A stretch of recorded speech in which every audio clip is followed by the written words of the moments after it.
Welcome to Professor Game Podcast, where we interview successful practitioners of games, gamification, and game thinking who brings the best of their experiences to get ideas, insights, and inspiration that help us in the process of getting the students to learn what we teach. And I'm Rob Alvarez. I teach and work at IE Business School in Madrid, where we create interactive and engaging learning materials. Want to know more? Go to professorgame.com/subscribe, start on our email list, and ask me anything. Engagers, welcome back to another episode of the Professor Game Podcast. And we have a special interview today. And why is it special? Because today I am not with one guest, but two fantastic guests that we have today, Laura and Carmela.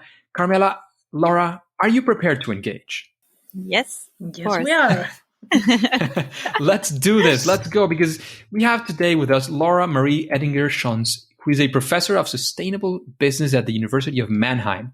In her research, she focuses on the question of how organizations, profit and nonprofit, can contribute to sustainable development as defined by the United Nations Sustainable Development Goals. Specific topics which she is interested in include employee engagement and sustainability, social Entre and Intrapreneurship, digital social innovation, corporate democracy, and new work. She has been published in renowned academic journals, including Academic Journal of Marketing, Journal of Consumer Psychology, Journal of Academy of Marketing Science, and Journal of Business Ethics. And of course, she has received a lot of awards. You can see a lot of the things that she's done. She was voted top 40 under 40 in the magazine Capital. Many things. You can see that in the intro that we have on our professorgame.com page. But we also have today with us definitely Carmela. Carmela Aprea is a professor also at the University of Mannheim and holds the chair of economic and business education, instructional systems design, and evaluation. She's also the co-founder and director of the Mannheim Institute for the Financial Education. And previously, she was a professor of economic and business education at the Friedrich, Schiller University, Jena, and professor of vocational training research at the Swiss Federal Institute for Vocational Education and Training in Lugano.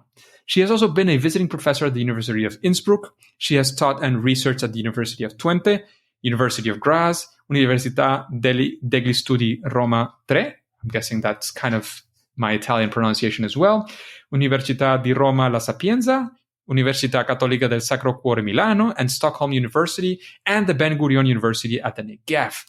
So her interests include many things: game-based learning, one of them, assessments, financial literacy, pension planning, financial and sustainability education, mental representation of economic concepts, visual learning, resilience in work, and educational context. And she does many, many more things, which again, you can find in the intro.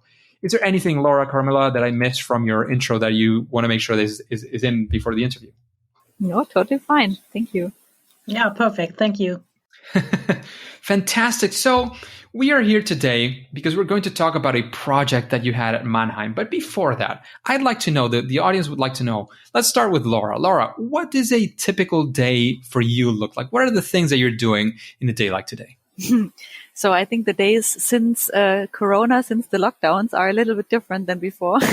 So before, I would typically go to the office in Mannheim and then spend the day there and maybe have a coffee or a lunch with my team. Since the lockdown, the days are very different. I have two kids. One is 3 years old, and one is 3 months old. And they are both at home, so we usually have our parents with us to take care of the kids while we are working. And the mornings are, getting the kids ready, then spending the day in front of Zoom trying to teach. In the meantime, helping the 3-year-old to go to the toilet or breastfeeding the 3-month-old baby. And then working night shifts usually to get things done that we don't get done during the day. So at the moment, I would say a typical day, there is no typical day. All full of excitement and good things, it seems. Yeah. How about you, Carmela? What does a day look like nowadays? Well, I very much agree with Laura that the days have changed since Corona. And I have the impression that from an inside perspective, many, many things happen on a normal day. You get connected with many people from many countries via Zoom, something that you never would have imagined before in this intensity. But at the same time, you are in your home office the whole day. So in your environment, nothing changes particularly, but you have a very much exciting interactions during the day. And this is something that I find interesting. One of the good things in this Corona crisis, which actually are not so many good things, but I think this is one of the positive sides, that you get connected via media like video-based media that are so helpful in these days. So the days are very busy with talking to the team, talking to other people, writing up papers, and having a lot of Zoom meetings, of course. So I think this will be something very particular to remember from the Corona time. We will not forget our Zoom times, and definitely we will not, sort of fall back to only having face-to-face. We will not only have Zoom meetings in the future, I hope, but we will have a very healthy mix. I think there's many things that we have learned, and there's what people like to call the design affordances. So what are the new affordances that we have thanks to all these new mediums? And that's something very exciting as well in these days. But Carmela, Laura, there is a very exciting project, which is what brought our attention and brought us together to have this conversation today. And I want you to explain to the audience, what was the project about? What were some of the results maybe, and how did it work? Carmela, do you want to go ahead? Yes, I can do it. So I think the idea was born because I did some gaming and game studies within the field of financial literacy, and also have a PhD student who did a course in the course of Laura's course for PhD students. And I think this was the way how, Laura, we got connected in this sustainability games. And then you came up with the idea to do a course together. And so we sit together and thought a little bit what we could do, and we came up with the sustainability games. And the idea of sustainability games is that it's twofold gaming process, because students had the task to develop their own sustainability game according to the sustainability development goals. And after this idea was born, we set up a seminar, and maybe Laura, you can tell a little bit about our seminar. Yeah. So I think that since I'm teaching in Mannheim, I always try to think about ways how you can engage students. So you're not, because in the sustainability field, it's especially the case that we don't have a lot of textbook knowledge, right? So this is a field that is very fastly developing, and the best way to learn is really by trying to understand it yourself, right? And thinking about it, reflecting about it.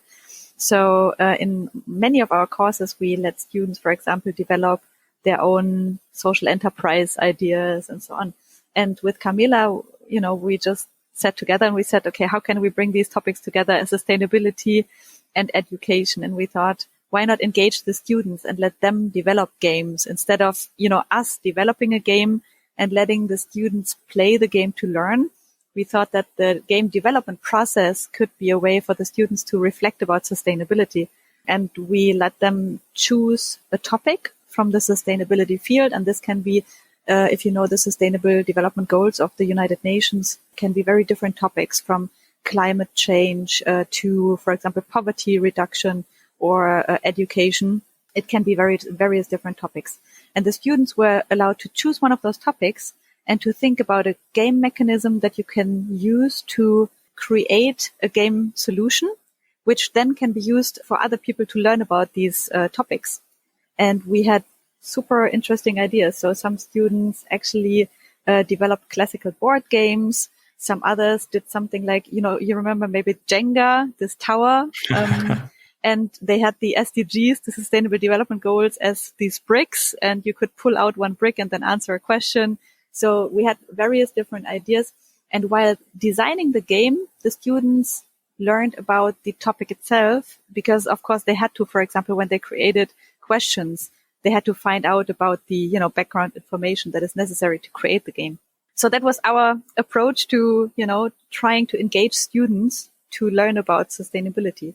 Very exciting. And it's sort of a meta learning, right? So you're abstracting yourself from what other person has to learn, and you're learning how to get them to learn. And of course, you're learning in the process. Very, very exciting. And I had a question within those lines, like, How did that look like? Like, what would be?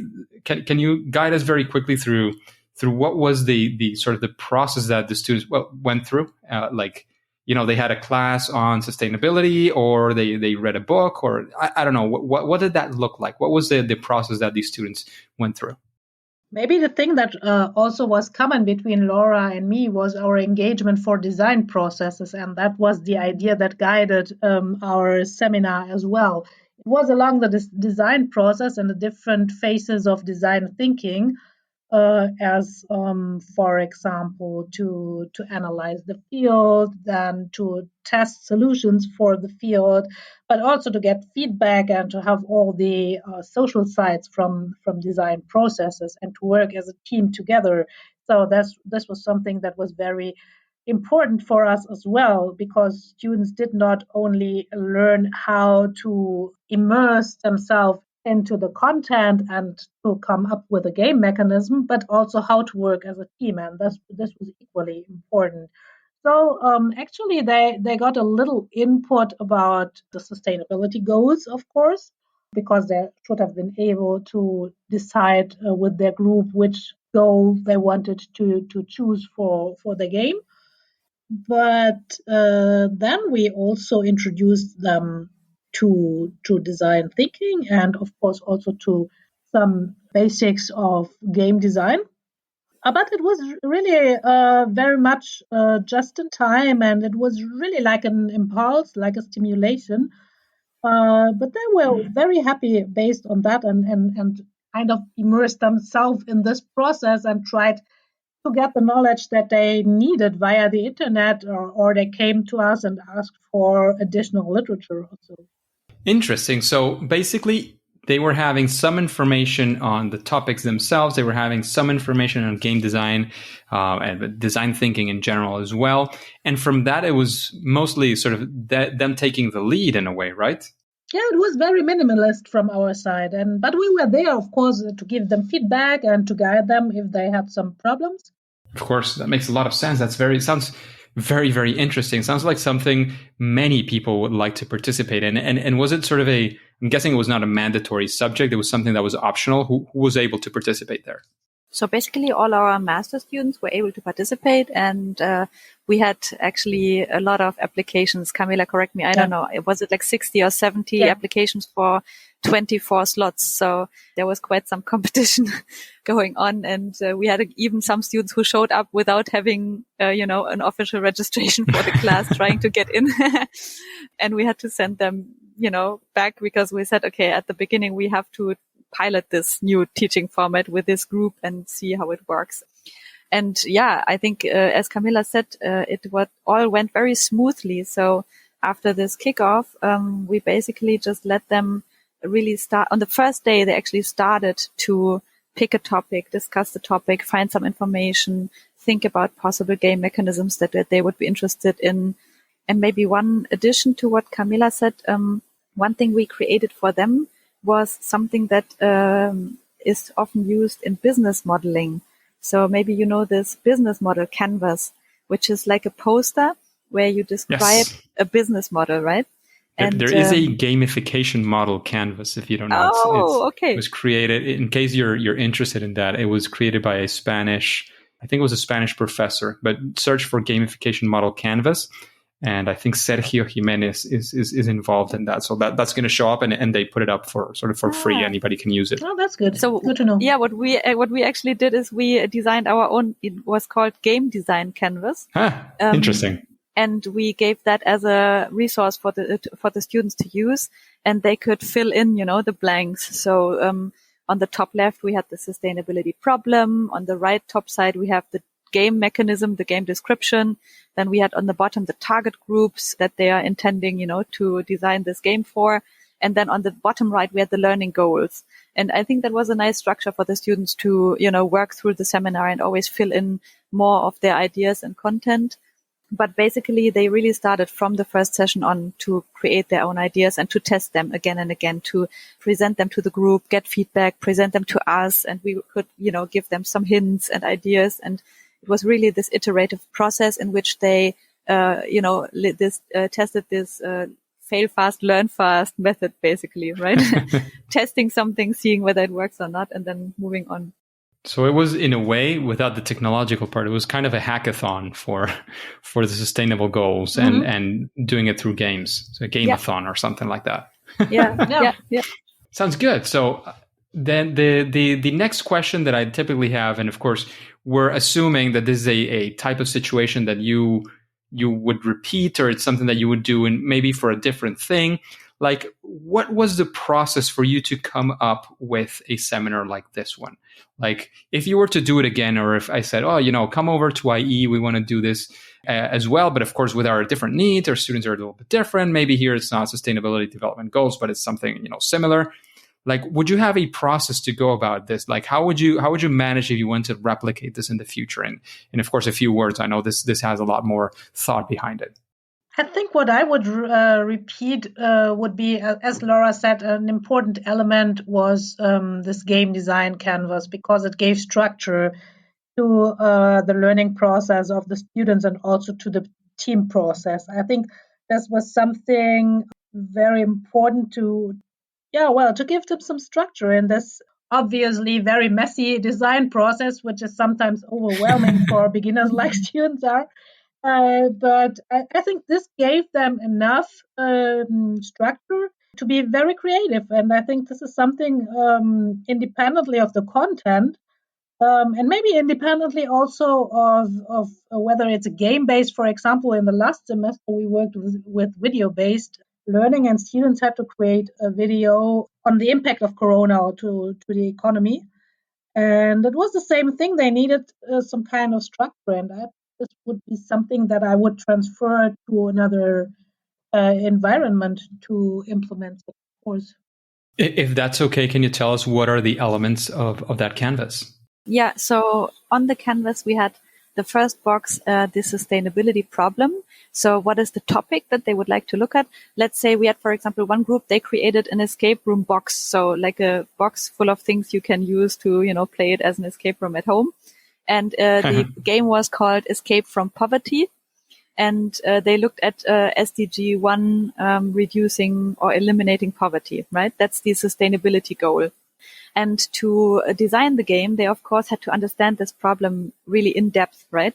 So, for example, they looked at theories around how is poverty actually measured, what are indicators of poverty. They looked at, there is in Oxford, for example, an initiative which tries to conceptualize poverty as a multidimensional construct and not just, having a bottom line, poverty line. If you fall below that, then you're poor. So they really had to understand the complexity of this problem. Second box, the game description. So which game mechanism would they like to use? In this case, it would be this escape game, right? And then they had to describe the mechanism and why is this mechanism especially useful to, let people learn about this problem. Then on the bottom of the canvas, we had the target group. So which people is this game aimed at? Is it like for smaller kids, or is it for youngsters or for adults? And why is this game mechanism and this, topic especially good for this target group? And then we had the learning goals on the bottom. And the learning goals, of course, they were asked to reflect about those right from the start, because, of course, you should know which impact you want to have with this game solution, right? And then you design it in a way to reach that goal. And I think that this canvas, Carmela, I think it was really helpful for the students. We got quite some good feedback about it, right? Yeah. Sounds very good. In fact, if you have some way of sharing it, we would be happy to put it up in the show notes page. Yeah, definitely. Sounds good. Just a quick break before we continue with this episode. If you've been enjoying this podcast, I would really appreciate if you share it with your friends and family and on social media.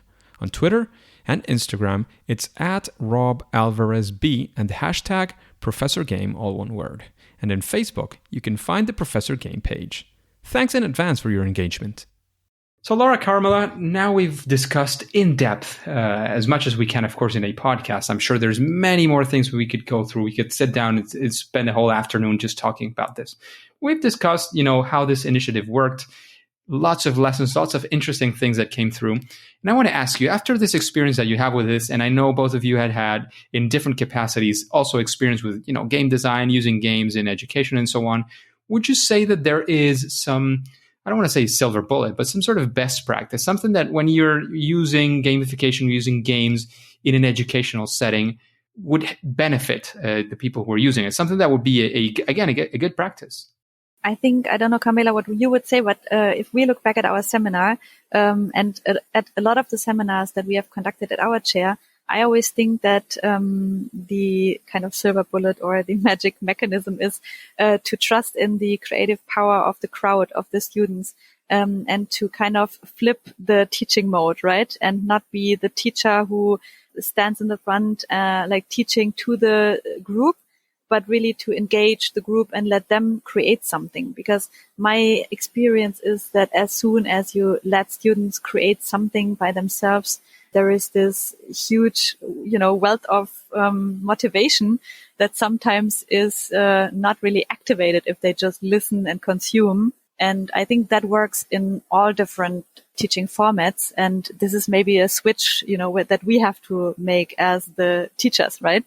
To not try to just, produce slides and teach them to the students, but really activating this crowd motivation, crowd knowledge, and let them create something by themselves. Wow, super profound. Absolutely. Carmela, is there anything you want to add? Anything else? Maybe another strategy? I completely agree and would add, as I said before, to give the students also some structure. I think it's also a design process, how to orchestrate the degree of creativity together with the degree of structure. And I think this is something very important, to put the students as our users at the forefront and to engage them, but also to give them the relevant structures. So to allow some kind of guided participation, or as you said before, to give them the affordances to come up with their ideas, but at the same time help them to structure this messy process. There is something to be said about the messiness of the process and how that helps as well. But giving a certain level of structure helps, people pull through those difficult times, because sometimes there is so much chaos, that people might feel like a little bit lost. And you definitely want to help them. You want to get them to pull through and to go through the full process and benefit from that, definitely. And maybe just one thought that came up while I was listening to what you said is, when I look back at those game solutions that were created by the students, I think one thing that is always really interesting is that sometimes the simplest ideas are the most fun games to play. And we had a couple of groups that started off with super complex ideas. And, you even though they present this idea to you and you're like, wow. and then we had like one group, Carmela, you probably also remember this turtle game, right? They had this idea of for small kids to just play a game where you throw the dice and then you have a number and then you move forward with your little turtle on a board game, like a really basic game. And then they were, including questions on plastic garbage in the oceans and so on. But in the end, it turned out to be such a well-rounded and nice game and really fun to play. And I think that's a really important thought, that things don't have to be complex to, in the end, be a good game.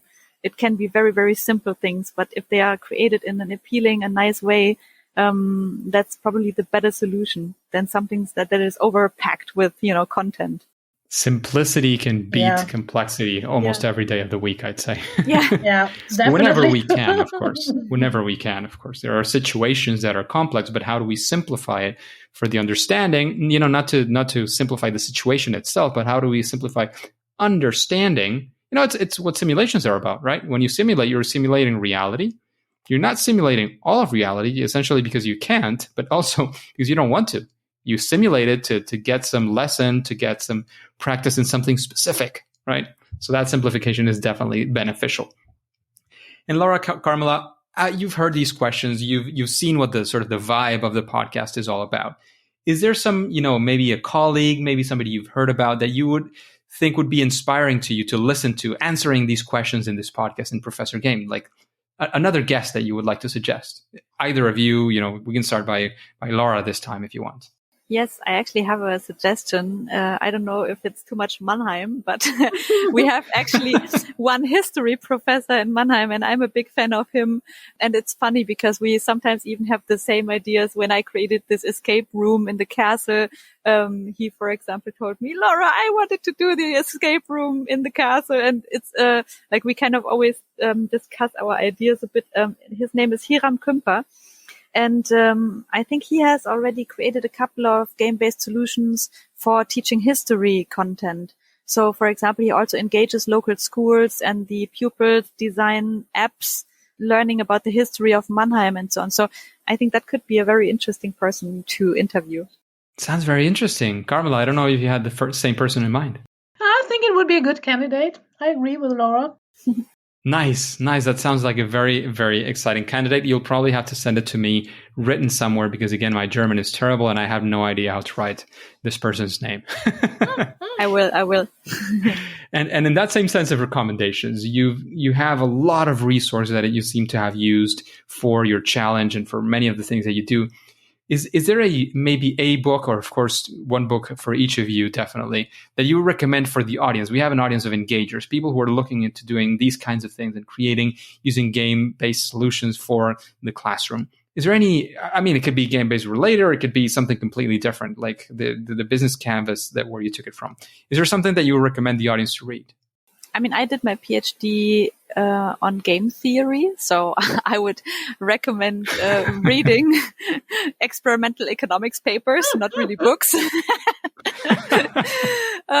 In terms of books, I'm not sure. I just read or started to read a very good book, Rutger Bregman, Utopias for Realists. Maybe that's a recommendation, because thinking about utopias is also something that is very playful, right? And that is also training the creativity. So that might be my recommendation. Sounds like a very good recommendation.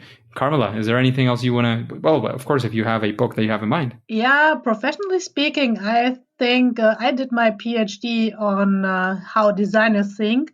And a book that I really, really loved is the book from Herbert Simon, The Science of the Artificial, because I think he's really a brilliant writer in nearly everything.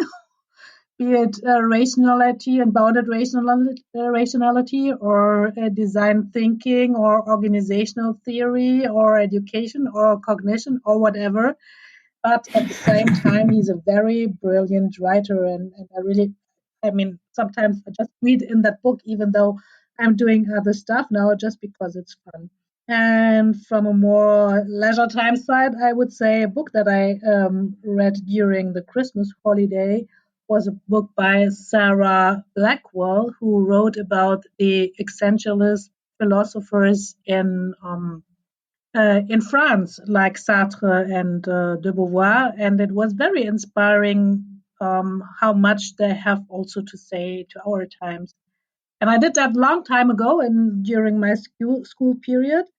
And I rediscovered those writers and found it very interesting how this author brought together these ideas, because she wrote about the everyday life of these people and connected their theories with their everyday life and with the historical circumstances. And I found that a brilliant way of bringing these ideas to the people.